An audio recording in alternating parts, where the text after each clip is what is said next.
Ini adalah satu perasaan membara yang tidak pernah saya rasai. Badan saya yang lencun dengan peluh menggigil dan jantung saya berdegup kencang seakan mahu pecah. Selama 26 tahun hidup, saya tidak pernah sekalipun memegang tangan wanita dengan betul. Jadi saya tidak pernah terbayang saat seperti ini akan tiba. Apatah lagi dengan kawan lama ibu saya. Namun, pada malam itu di dalam bilik sewa saya yang sempit, dia bukan lagi sekadar seorang wanita dewasa biasa di mata saya. Dia adalah wanita yang membawa saya ke dunia yang sama sekali berbeza. Saya hanyalah seorang pemuda biasa yang sedang bersiap untuk melanjutkan pelajaran ke peringkat sarjana di sekitar Bangsar, Kuala Lumpur. Kehidupan harian saya dihabiskan di sebuah bilik sewa usang berhampiran universiti dengan Maggi cawan dan nasi bungkus dari kedai serbaneka sebagai makanan ruji. Cinta terasa begitu asing dan saya menyambut ulang tahun ke-26 tanpa pernah sekalipun keluar temu janji. Rakan-rakan saya sudah mempunyai teman wanita atau berpengalaman dan saya berasa ketinggalan seorang diri. Dalam keadaan begitu, muncul seseorang yang menggegarkan seluruh hidup saya. Orang itu ialah kawan baik ibu saya, Puan Sofia. 10 tahun yang lalu, dia hanyalah salah seorang kawan ibu yang sering saya nampak di kawasan kejiranan. Seorang wanita yang tinggi dan sentiasa tersenyum manis. Namun, hati saya tersentuh apabila mendengar berita bahawa selepas bercerai, dia kini mengusahakan sebuah restoran masakan Melayu kecil seorang diri di Damansara. Pada usia 47 tahun, dia masih mengekalkan aura keanggunan walaupun masa telah berlalu. Kulitnya yang licin, pandangan matanya yang dalam, serta penampilannya yang kemas tetapi bergaya. Apabila saya terpandang semula susuk tubuhnya, terasa bagai ada panahan kilat di kepala saya. Tak masuk akal saya mula melihat Makcik Sofia sebagai seorang wanita. Ia adalah perasaan yang tidak sepatutnya wujud. Namun, anehnya, saya tidak dapat lari daripada perasaan itu. Ia berlaku pada suatu petang Jumaat, sebulan sebelum saya dijadualkan berangkat untuk menyambung pengajian. Saya sedang makan dan berborak dengan rakan-rakan di sebuah restoran steamboat di Damansara. Ketika saya sedang menikmati kebebasan terakhir saya sambil minum, tiba-tiba satu suara yang saya kenali kedengaran. Sebaik sahaja saya menoleh, saya terpandang wajah yang sukar dipercaya. Ia adalah Puan Sofia, kawan baik ibu saya dan wanita yang sering memanjakan saya semasa kecil. Dia mengenali saya dan dengan mesra memanggil nama saya. Namun, dia kelihatan sangat berbeza daripada apa yang saya ingati. Dahulu, dia kelihatan seperti seorang makcik biasa, tetapi sekarang dia seolah-olah orang yang berbeza. Rambutnya disanggul kemas, solekannya nipis. Tetapi entah kenapa, kecantikannya lebih terserlah. Dengan blaus putih dan apron hitam, ada satu daya tarikan kewanitaan yang aneh terpancar daripadanya. Pesona matangnya terpancar secara semula jadi. Makcik Sofia terpegun melihat betapa segatnya saya sekarang. Saat dia menepuk bahu saya dengan mesra, haruman lembut menusuk hidung saya. Bercampur dengan bau steamboat, ia membuatkan jantung saya berdebar aneh. Saya tersenyum kekok dan memberi salam, berkata sudah lama tidak berjumpa. Makcik Sofia tersenyum ceria dan dengan tenang memberitahu bahawa dia membuka kedai sendiri selepas bercerai. Katanya sudah 2 tahun dan walaupun sukar, inilah caranya untuk terus hidup. Kata-katanya menyentuh hati saya. Bagaimana dia boleh bercerita sambil tersenyum begitu ceria? Perceraian, menguruskan kedai seorang diri, dan kehidupan di penghujung usia 40-an pastinya bukan mudah. Namun, ketabahannya menggoncang hati saya. Rakan-rakan saya sudah pun riuh rendah kerana mabuk, tetapi pandangan saya hanya tertumpu pada Sofia, dan saya sedar. Sejak hari itu, satu perasaan yang tidak dapat diundur mula berputik di dalam hati saya. Beberapa hari kemudian, saya menerima mesej WhatsApp daripadanya. Dia bertanya sama ada saya lapang malam ini dan mengajak saya makan bersama. Hati saya berdebar kencang. Saya yang selalunya malas untuk membuat janji temu dengan kawan-kawan pun tanpa berfikir panjang terus membalas setuju kepada pelawaan Makcik Sofia. Pukul 7 malam, Makcik Sofia memandu keretanya sendiri ke kawasan berhampiran bilik sewa saya. Berpakaian blaus berwarna kuning air dan seluar jin, penampilannya tidak mewah tetapi kelihatan kemas dan bergaya. Entah kenapa, jantung saya berdebar-debar. Kami menuju ke sebuah bistro kecil di kawasan itu. Ayam goreng yang keemasan dan bir sejuk terhidang di atas meja dan kami berbual sambil ketawa dengan selesa setelah sekian lama. Makcik Sofia bertanya, Memandangkan saya sudah berusia 26 tahun, pasti saya ada sedikit pengalaman bercinta. Soalan yang tiba-tiba itu membuatkan saya terdiam. Selepas teragak-agak seketika, akhirnya saya berterus terang. Saya tidak pernah mempunyai teman wanita. Mata Makcik Sofia membulat lalu dia ketawa terbahak-bahak. Katanya, sukar untuk percaya saya masih bujang. Zaman sekarang, katanya, semua orang muda sudah berpengalaman bercinta, tetapi saya ini suci murni. Wajah saya merona merah dan saya menundukkan kepala, tetapi anehnya saya tidak berasa tersinggung. Malah, melihat Makcik Sofia yang benar-benar terkejut dan ketawa mendengar cerita saya membuatkan dia terasa lebih mesra. Makcik Sofia menasihati saya agar tidak berasa malu. Apa salahnya menjadi suci?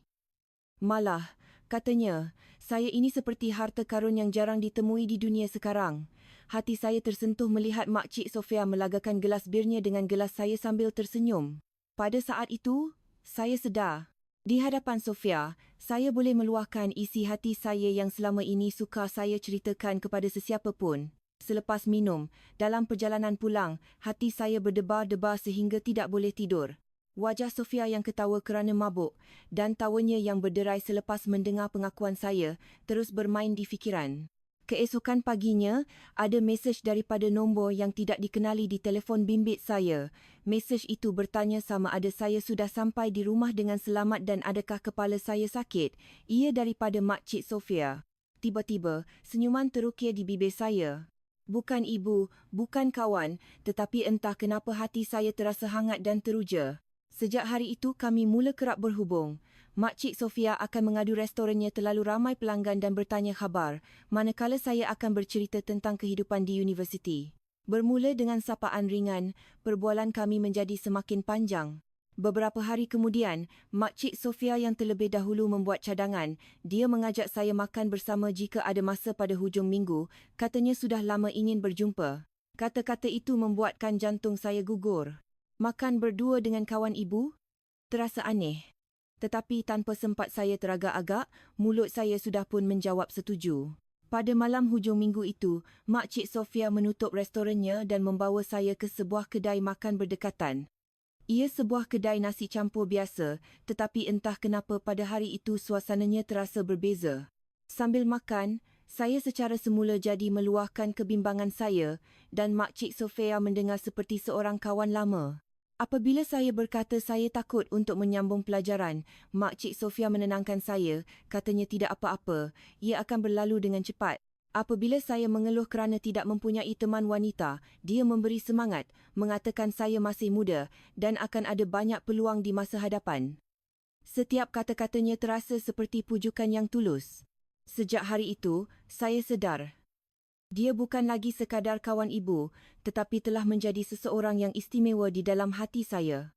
Semakin kerap saya berhubung dengan Makcik Sofia, suatu hari kami minum bersama lagi. Selepas beberapa gelas bir, Makcik Sofia tersenyum penuh makna dan merenung tajam ke mata saya. Dia bertanya sama ada benar saya tidak pernah bercinta dengan wanita. Saya mengelak pandangannya dan menggaru kepala. Walaupun malu, saya menjawab memang benar saya tidak pernah. Mendengar itu, Makcik Sofia mengangguk seketika, kemudian tersenyum nakal dan berkata dia akan mengajar saya cara mendekati wanita. Dia akan tunjukkan bagaimana caranya. Telinga saya tiba-tiba menjadi tajam dan saya bertanya dengan terkejut. Makcik Sofia meletakkan gelas birnya dengan serius dan berkata, katanya, bagus saya ini suci dan baik, tetapi di hadapan wanita, saya terlalu kaku. Dia kata itu tidak boleh. Wanita boleh membuka atau menutup hati mereka hanya dengan satu perkataan atau satu pandangan mata. Saya berasa bingung, tetapi pada masa yang sama, teruja. Rasanya seperti seorang senior yang berpengalaman mendedahkan rahsia kehidupan. Makcik Sofia berkata, pertama sekali saya perlu menukar cara berpakaian. Katanya pakaian saya sekarang terlalu kebudak-budakan. Dia menasihati bahawa wanita tertarik kepada lelaki yang yakin. Keesokan harinya, Makcik Sofia membawa saya sendiri ke pusat beli belah. Dia memilih kemeja berwarna-warni, seluar slack yang kemas dan kasut sneaker putih yang biasanya tidak akan saya pandang pun dan memaksa saya mencubanya. Melihat pantulan diri saya di cermin, Makcik Sofia memuji, katanya nampak elok dan jauh lebih baik. Dia menambah nasihat agar saya perlu lebih menjaga penampilan dan menjadi lebih yakin. Pantulan diri saya di cermin kelihatan janggal, tetapi jelas berbeza. Hanya dengan menukar pakaian, bahu saya terasa lebih tegap dan fikiran saya seolah-olah berubah. Sejak hari itu, Makcik Sofia memulakan bimbingan cintanya secara serius. Daripada membetulkan cara saya bercakap, sikap di hadapan wanita, sehinggalah cara bertentang mata semasa berbual. Kadang-kadang dengan serius, kadang-kadang dengan bergurau, dia membimbing saya. Sejujurnya, pada mulanya saya terkejut. Kawan ibu menjadi guru cinta saya? Namun, anehnya, situasi itu menjadi semakin menyeronokkan dan mengujakan. Pada masa itu, saya masih tidak tahu. Bimbingan ini bukan sekadar kelas cinta biasa, tetapi akan menggegarkan seluruh hidup saya. Selepas beberapa hari menukar pakaian dan memperbaiki cara bercakap, Makcik Sofia memulakan kelas untuk memahami hati wanita secara serius. Hari itu juga, saya sedang berada di restorannya. Makcik Sofia menghentikan tangannya yang sedang memasak dan memandang mata saya lalu bertanya, "Awak tahu tak apa yang paling penting bagi seorang wanita?" Saya menjawab secara bergurau, "Bukan kerupa paras yang kacak atau duit." Makcik Sofia tersenyum sinis dan menggelengkan kepala. Katanya bukan itu. Wanita paling mudah membuka hati kepada lelaki yang sudi mendengar cerita mereka. Pujian itu penting, tetapi empati dan kesudian mendengar adalah senjata terhebat. Saya mengangguk, tetapi sejujurnya saya tidak begitu faham. Menyedari hal itu, Makcik Sofia tiba-tiba menyuruh saya berlatih. Soalannya, kalau saya cakap saya penat sebab kerja, macam mana awak akan jawab? Saya terkejut dan tergagap-gagap, lalu berkata, "Mesti penat kan? Tapi sabarlah ya." Makcik Sofia mengeluh, kemudian tersenyum sedikit sambil menepuk belakang tangan saya. Katanya, itulah jawapan buku teks yang langsung tidak dapat menggerakkan hati wanita. Dia mengajar saya, dalam keadaan begini, saya patut bertanya, "Mesti awak penat sangat kan? Ada apa-apa yang saya boleh bantu tak?" Jantung saya berdebar kencang. Hanya dengan menukar satu perkataan, perasaan mendengarnya sama sekali berbeza. Makcik Sofia menjelaskan bahawa wanita tertarik kepada lelaki yang memahami cerita mereka dan benar-benar merasainya bersama. Suaranya tegas, tetapi bergema dengan kehangatan yang aneh. Sejak hari itu, saya mula berubah. Dalam perbualan dengan rakan-rakan, saya mula memberi perhatian kepada kata-kata yang sebelum ini saya biarkan berlalu dan saya cuba bersimpati dengan perasaan orang lain. Anehnya, sikap rakan-rakan wanita di sekeliling saya juga mula berubah sedikit demi sedikit. Namun, yang peliknya, tidak kira berapa ramai wanita lain yang saya ajak berbual, hanya ada seorang sahaja yang kekal di dalam fikiran saya. Iaitu, Makcik Sofia. Walaupun saya melayan wanita lain seperti yang diajarkan, hati saya semakin cenderung kepadanya. Ia bukan sekadar rasa hormat atau terima kasih. Jelas sekali ia adalah debaran yang dirasai terhadap seorang wanita. Selepas menerima bimbingan Makcik Sofia selama beberapa hari, saya perlahan-lahan berubah. Pakaian saya yang selekeh telah digantikan dengan gaya yang kemas dan cara percakapan saya yang kaku menjadi lebih lembut. Paling penting, saya yang dahulunya hanya gementar di hadapan wanita, kini sudah boleh bertentang mata dan meneruskan perbualan. Pada masa itulah, dia mencadangkan saya untuk pergi temu janji. Katanya sudah tiba masanya untuk menguji sejauh mana saya telah berubah dan dia akan mengaturkan satu temu janji dengan seorang kenalannya. Pada mulanya saya takut, tetapi dengan dorongan Makcik Sofia, saya memberanikan diri untuk pergi. Tempat temu janji itu adalah sebuah kafe kecil di kawasan sibuk Bangsar. Pasangan saya adalah seorang mahasiswi sebaya saya, memakai gaun yang kemas dan tersenyum malu. Pada mulanya janggal, tetapi saya cuba memuji secara semula jadi dan mendengar ceritanya seperti yang diajar oleh Makcik Sofia. Saya berkata, "Hebatnya awak belajar bersungguh-sungguh. Mesti penat kan? Tapi awak memang hebat. Perbualan kami tidaklah teruk." Namun, anehnya, saya semakin hilang tumpuan dalam perbualan. Di dalam kepala saya, yang sentiasa muncul bukanlah mahasiswi di hadapan saya, tetapi Makcik Sofia. Akhirnya, pertemuan itu berakhir tanpa sebarang kemajuan. Pasangan saya cantik dan baik perwatakannya, tetapi hati saya langsung tidak terusik. Apabila saya pulang dan terduduk di atas sofa, saya menerima mesej daripadanya. Mesej itu bertanya bagaimana pertemuan tadi dan adakah saya melakukannya dengan baik. Saya tersenyum pahit dan membalas, rasanya bukan cita rasa saya. Tidak lama kemudian, saya menerima panggilan telefon daripadanya. Dia menenangkan saya, katanya tidak mengapa, yang penting saya telah mencuba. Itulah langkah pertama. Suaranya yang hangat membuatkan saya sebab.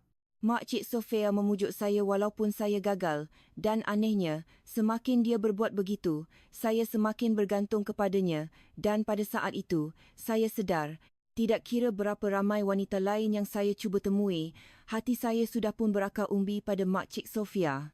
Selepas pulang dari temu janji itu, saya tidak lagi berminat untuk bertemu dengan wanita lain. Di dalam kepala saya hanya ada Makcik Sofia. Sebaris mesej ringkas, suara mesranya di telefon sudah cukup untuk mengubah hari saya. Beberapa hari kemudian, dalam perjalanan pulang dari kerja, Makcik Sofia tiba-tiba muncul di hadapan bilik sewa saya. Di tangannya ada beberapa bekas makanan yang berat. "Orang bujang macam awak mana makan betul," katanya sambil meletakkan rendang dan sambal yang dibawanya ke dalam peti sejuk. Makcik Sofia masuk dengan selamba seolah-olah dia tuan rumah, mengisi peti sejuk, membasuh pinggan dan malah memasukkan pakaian ke dalam mesin basuh. Bilik sewa saya yang bersepah dalam sekelip mata menjadi bersih dan seluruh bilik dipenuhi dengan haruman Makcik Sofia. Saya tersenyum kekok dan berkata, "Makcik macam mak saya." Tiba-tiba, pergerakan Makcik Sofia terhenti. Kemudian dia tersenyum pahit dan berbisik dengan suara perlahan, "Panggilan mak tu paling asing bagi saya." Barulah saya teringat. Makcik Sofia bercerai tanpa mempunyai anak dan hidup bersendirian. Sehingga kini, hati saya terasa pedih. Saya meminta maaf kerana tersalah cakap. Makcik Sofia berkata tidak mengapa, malah berterima kasih. Katanya sudah lama dia tidak mendengar panggilan seperti itu. Makcik Sofia cuba tersenyum, tetapi kesepian yang terlintas di matanya tidak dapat disembunyikan. Pada saat itu, saya sedar. Perasaan yang saya rasai bukan sekadar kemesraan terhadap kawan ibu. Makanan yang disediakannya dengan penuh kasih sayang, bilik yang dikemas rapi, dan kata-kata semangat yang diberikan ketika saya bersedih, semua itu tidak lagi terasa seperti layanan seorang dewasa semata-mata. Perasaan saya terhadap Makcik Sofia semakin menjadi rumit dan yang paling penting, ia adalah perasaan yang berbahaya. Kekerapan Makcik Sofia datang ke bilik sewa saya menjadi semakin biasa. Dia akan membawa lauk pauk, mengemas dan kadang-kadang kami akan makan malam bersama dan menonton drama bersebelahan. Hari itu juga adalah malam yang biasa. Saya keletihan kerana belajar untuk peperiksaan dan Makcik Sofia memasak sup untuk saya. "Jangan paksa diri sangat. Masa muda ni, kesihatan paling penting," pesannya. Tanpa berfikir, saya berkata, "Sebab makcik jaga saya macam nilah saya boleh bertahan." Sebaik sahaja saya menghabiskan kata-kata itu, suasana aneh menyelubungi bilik. Pandangan Makcik Sofia bergetar dan pandangan saya juga lama tertumpu pada wajahnya. Kebetulan pada hari itu, Makcik Sofia memakai baju ti yang selesa dan penampilannya yang berpeluh kerana membuat kerja rumah terasa lebih feminin daripada biasa. Saya segera mengalihkan pandangan, tetapi jauh di dalam hati, sesuatu telah bergoncang. Saya memanggilnya dengan suara perlahan, "Makcik." Makcik Sofia menjawab dengan berhati-hati, "Ya, kenapa?" Pada saat itu, tanpa dapat berkata apa-apa, saya hanya bertentang mata dengannya dan dengan begitu semula jadi, tangan saya mendarat di atas tangannya. Keheningan yang singkat berlalu. Tetapi saat yang singkat itu terasa seperti selamanya, Makcik Sofia tidak menepis tangannya. Malah, jari jemarinya yang sedikit bergetar menggenggam lembut tangan saya. Dengan mulutnya dia berkata, "Kita tak boleh macam ni," tetapi pandangan matanya jelas menuju ke arah yang sama dengan saya. Malam itu udara di dalam bilik sewa yang kecil itu menjadi panas membara. Kami perlahan-lahan memadamkan garisan yang sepatutnya tidak pernah kami langgar. Selepas malam itu, di mana kami hanya saling berpandangan sambil berpegangan tangan, kami perlahan-lahan berubah. Rutin harian seperti bergurau senda dan berkongsi lauk pauk masih berjalan seperti biasa, tetapi di dalamnya mengalir satu ketegangan yang sukar dijelaskan. Beberapa hari kemudian, lewat malam, kami berdua duduk di sebuah warung tepi jalan. Di atas meja kecil di dalam kemah plastik itu, terdapat botol bir dan hidangan pedas. Hanya bunyi angin yang melintasi jalan raya yang basah oleh hujan menjadi muzik latar. Selepas beberapa gelas minuman, Makcik Sofia tiba-tiba merenung wajah saya dan bertanya, "Kenapa awak asyik ikut saya saja sekarang? Awak dah tak bergaul dengan kawan-kawan awak ke?" Saya teragak agak seketika, tetapi akhirnya sedar bahawa saya tidak boleh menyembunyikannya lagi. Jantung saya berdegup kencang dan gelas di tangan saya bergetar. Dengan susah payah, saya mengeluarkan kata-kata yang tersekat di kerongkong. Saya anggap Makcik Sofia sebagai seorang wanita. Seketika, dunia terasa senyap, mata Makcik Sofia bergetar hebat dan jantung saya terasa seperti mahu luruh. Dengan suara bergetar, Makcik Sofia bertanya sama ada saya sedar apa yang saya katakan. Tiada tanda-tanda penolakan yang dingin. Saya memandang lurus ke hadapannya dan berkata, saya tahu makcik lebih tua daripada saya dan kawan ibu saya, tapi saya betul-betul sukakan makcik. Wanita lain langsung tak masuk dalam mata saya. Luahan hati saya yang tulus itu membuatkan tubir mata Makcik Sofia basah. Selepas seketika memandang saya tanpa berkata apa-apa, Makcik Sofia berbisik dengan suara bergetar. Betul ke awak rasa saya ni seorang wanita? Soalan itu seolah-olah pengesahan terakhir. Saya mengangguk dengan yakin dan Makcik Sofia menggigit bibirnya perlahan sambil memejamkan mata. Pada saat itu saya tahu secara naluri, kami sudah pun menyeberangi sungai yang tidak mungkin dapat kami kembali. Malam itu, semasa meninggalkan warung, Makcik Sofia berkata dengan perlahan, mulai sekarang, jangan panggil Makcik, panggil saja Sofia. Itulah saatnya hubungan antara seorang pemuda 26 tahun dan seorang wanita di penghujung usia 40-an berubah. Selepas mendengar pengakuan saya di warung itu, Sofia dan saya tidak lagi dapat kembali kepada hubungan kami yang lama. Walaupun mulutnya berkata kami perlu menjaga batas, pandangan mata dan tindakannya sentiasa menunjukkan getaran. Beberapa hari kemudian, kami minum bersama lagi. Sambil meneguk minuman, Sofia tiba-tiba meletakkan tangannya di atas tangan saya. Kita tak patut macam ni, katanya, tetapi sentuhan tangannya hangat dan lama. Saya menarik nafas dalam-dalam dan menjawab, saya tahu, tetapi saya tahu Sofia juga merasakan perkara yang sama. Sofia tidak menjawab, sebaliknya mengangkat gelasnya dan meneguknya sekaligus, kemudian tersenyum perlahan. Katanya saya sudah menjadi sangat berani, padahal dahulu saya hanya mampu memerah muka di hadapannya. Suasana menjadi semakin aneh. Mungkin kerana pengaruh alkohol, atau mungkin kerana kami tidak lagi dapat menyembunyikan perasaan masing-masing, kami menjadi semakin rapat. Malam itu, selepas kembali ke bilik sewa, saya akhirnya bersemuka dengan Sofia. Bilik itu sunyi, hanya bunyi nafas kami berdua yang kedengaran. Sofia berkata sejujurnya dia takut. Awak tak rasa awak terlalu muda? Tanyanya. Saya menjawab, saya tidak muda, hati saya sudah pasti. Selepas perbualan singkat itu, kami sedar bahawa kata-kata tidak lagi diperlukan. Hujung jari yang bersentuhan dengan berhati-hati dan pandangan mata yang bergetar, di situlah kami akhirnya mula merobohkan sempadan yang berbahaya. Malam itu adalah saat yang tidak akan pernah saya lupakan seumur hidup saya. Seluruh badan saya menggigil dengan perasaan membara yang tidak pernah saya rasai dan jantung saya berdegup kencang seakan mahu pecah. Kehangatan tubuh Sofia meresap ke dalam diri saya dan dunia baru yang tidak pernah saya alami selama 26 tahun terbentang di hadapan saya. Ia adalah saat-saat yang bercampur aduk antara kekok dan debaran. Sofia membimbing saya dengan berhati-hati dan setiap sentuhannya membuatkan seluruh deria saya menajam. Badan yang lencun dengan peluh, nafas yang tercungap-cungap dan hati yang membara antara satu sama lain. Semuanya terasa asing, tetapi pada masa yang sama, begitu semula jadi. Selepas malam itu, saya berasa seperti menjadi orang yang sama sekali berbeza. Bukan sekadar perubahan fizikal, tetapi hati saya juga terasa lebih matang. Saat bersama Sofia itu kekal sebagai pengalaman paling berharga dalam hidup saya. Kini, Sofia bukan lagi sekadar kawan ibu, tetapi telah menjadi wanita paling rapat dalam hidup saya. Dengan tempoh pengajian yang berbaki sebulan, hubungan cinta kami yang singkat tetapi penuh kegairahan pun bermula. Setiap hujung minggu, kami akan pergi menonton wayang bersama. Bukan di panggung wayang multiplex yang sesak, tetapi di sebuah panggung lama yang kecil di Ceruk Kuala Lumpur. Di situ, di mana kami tidak perlu risau tentang pandangan orang lain, kami akan duduk bersebelahan sambil berpegangan tangan erat. Sama ada ketika duduk di kafe atau mengambil nasi lemak di kedai serbaneka, kami sentiasa bersama seperti pasangan kekasih. Ada kalanya, Sofia akan menutup restorannya lebih awal dan kami akan memandu ke pantai pada waktu subuh. Di dalam kereta, dengan alunan muzik radio dan angin yang menyapu cermin, Sofia akan memandang keluar tingkap dan berkata, "Rasa macam mimpi." Katanya dia tidak pernah menyangka hari seperti ini akan tiba. Pada saat itu, saya berjanji di dalam hati, selepas saya pulang dari belajar, saya mesti kembali ke sisi Sofia. Namun, di satu sisi, ada juga rasa bimbang. Kami saling mencintai, tetapi kami juga takut dengan pandangan masyarakat.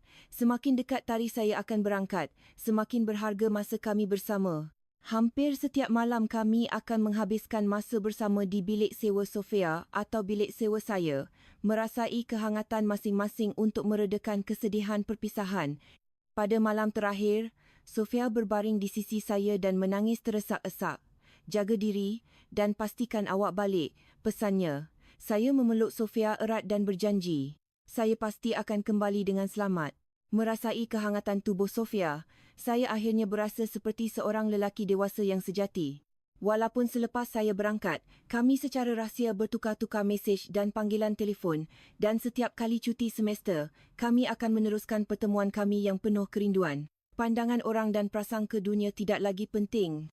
Kami terlalu saling mencintai dan perasaan itu cukup kuat untuk mengatasi sebarang halangan. Semasa saya di luar negara, Sofia sering menghantar mesej. Katanya walaupun penat menguruskan restoran, dia sihat dan baik-baik saja. Saya juga akan membalas dari semasa ke semasa. Saya bertahan dengan memikirkan Sofia dan hanya menanti hari untuk bertemu semula selepas tamat pengajian. Setiap kali cuti, apabila saya pulang ke Kuala Lumpur, Sofia sentiasa menunggu saya di tempat yang sama. Kami akan bertemu di sebuah kafe kecil, minum bersama dan berkongsi cerita. Walaupun singkat, pada saat itu terasa seolah-olah hanya ada kami berdua di dunia ini. Setiap kali cuti, seolah-olah untuk menebus masa kerinduan kami akan bercinta dengan penuh kegairahan. Di dalam bilik sewa yang sempit, kami mengesahkan kehangatan masing-masing dan meredakan kesedihan perpisahan. Hari saya menamatkan pengajian dan pulang ke tanah air tiba, di lapangan terbang antarabangsa Kuala Lumpur KLEA, Sofia berdiri dengan senyuman ceria. Sambil memegang kedua-dua tangannya, saya sekali lagi berjanji. Saya akan menjaga wanita ini seumur hidup saya. Selepas pulang, saya menolak tawaran kerja di tempat lain dan mula mencari kerja di Kuala Lumpur. Saya ingin berada dekat dengan Sofia dan saya juga membantu di restorannya. Pada mulanya janggal, tetapi lama-kelamaan saya menjadi biasa dan semakin banyak masa yang saya habiskan bersama Sofia, semakin teguh hati saya. Kalau dikatakan pandangan orang sekeliling tidak mengganggu, itu bohong. Ibu saya pada mulanya terkejut dan menentang, tetapi saya tidak berputus asa. Saya menjelaskan dengan sabar betapa berharganya Sofia bagi saya dan betapa tulusnya cinta kami.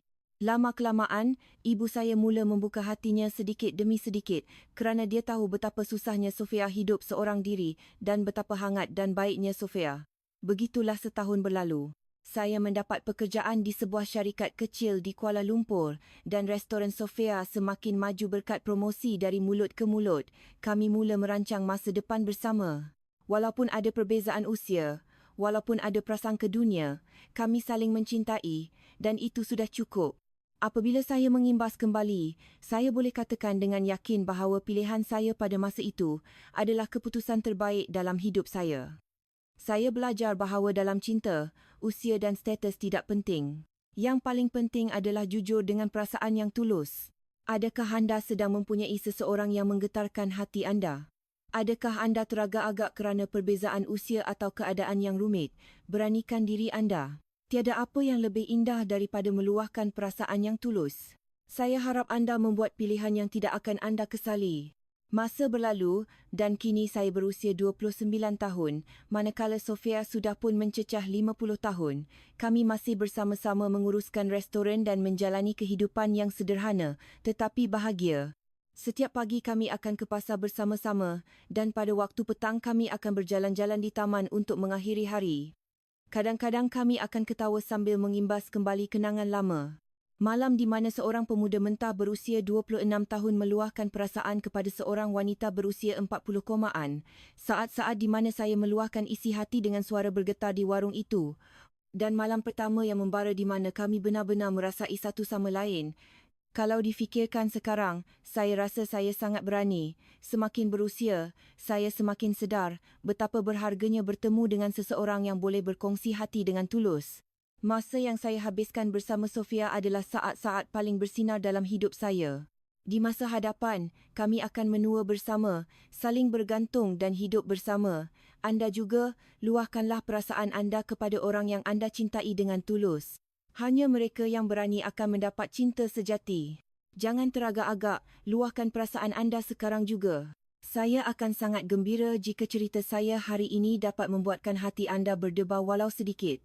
Jangan lupa untuk melanggan, tekan butang suka dan aktifkan pemberitahuan. Dan jika anda menikmati video ini, sila tinggalkan komen di bawah dari mana anda menonton. Sokongan anda memberi saya kekuatan untuk menyampaikan cerita yang lebih baik. Jumpa lagi dalam cerita seterusnya.